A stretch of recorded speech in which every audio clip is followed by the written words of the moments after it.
Every logo out there is basically a visual story, right? A little piece of art just jam-packed with meaning. So today, we're going to do something fun. We're going to deconstruct the logo for the Sri Hari Om Shiv Shakti Seva Sansthan and see what secrets it's holding. All right, let's start by looking at the whole thing, the complete symbol, to get our bearings. And here it is. Wow. Okay, so at first glance, you can see it's really intricate, right? You've got text, you've got nature, this radiant light, it's a lot. I love thinking of logos like this as a kind of mystery box. So for the next few minutes, our mission is to unpack every single element and figure out the powerful story it's trying to tell us. So where do you even begin with something this detailed? Well, the easiest place is always the words. Let's start with the text that's framing that central image. Okay, so if you follow the top curve of that inner circle, you see this text written in Devanagari script. That's Sri Hari Om Shiv Shakti. This is the first part of the organization's name, sitting right up top, kind of like a banner. And then, if you just follow that circle around to the bottom, you'll see the words Seva Sansthan. So, put them together and you've got the full name, neatly wrapping around that core imagery. It's a really clear way to state exactly who they are. But wait, there's more text. Look all the way down at the very bottom, right underneath everything else. See that other line of Devanagari script? That placement is totally intentional. It's like the foundation of a house. It's anchoring the entire symbol.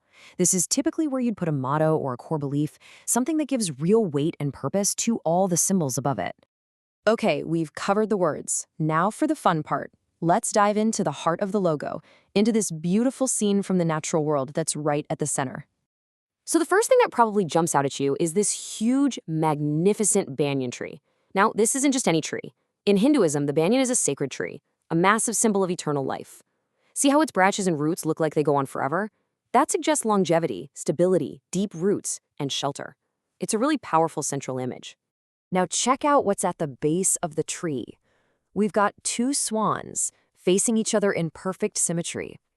Swans in many cultures are all about grace, beauty, and purity. And the fact that they're paired up like this, a mirror image, that can also bring up ideas of partnership, of balance and harmony. And right below the swans, you see these amazing, vibrant pink lotus flowers just blooming. The lotus is such an incredibly powerful symbol, especially in Eastern religions. I mean, think about it. It grows up through murky, muddy water, but it blossoms on the surface totally clean and beautiful. Because of that, it's this universal symbol of purity, of enlightenment, of a spiritual journey from darkness into light. It's a beautiful idea. So we've looked at the text and the natural core.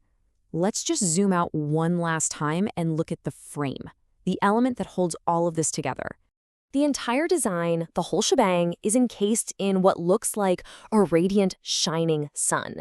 And that's definitely not just for decoration. A sun frame like this just screams energy, vitality, enlightenment, and a universal reach.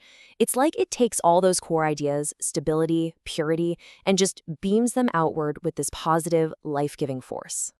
Okay, so we've taken this thing apart piece by piece. We've got the words, the tree, the swans, the lotuses, and the sun. But what happens when you put it all back together? What's the real story it's telling us? Let's reassemble the puzzle and see what the complete message looks like. Looking at it again now, it's not just a random collection of images anymore, is it?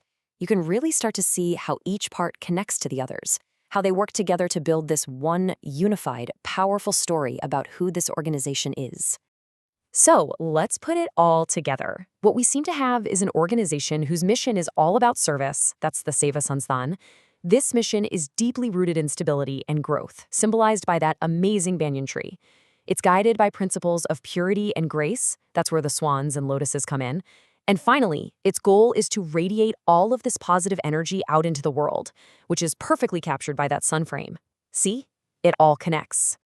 I mean, that's a whole multi-layered story told without a single sentence of explanation.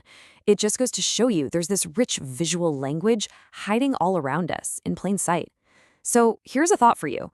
What are some symbols you see every day that might be telling a story you just never stopped to read?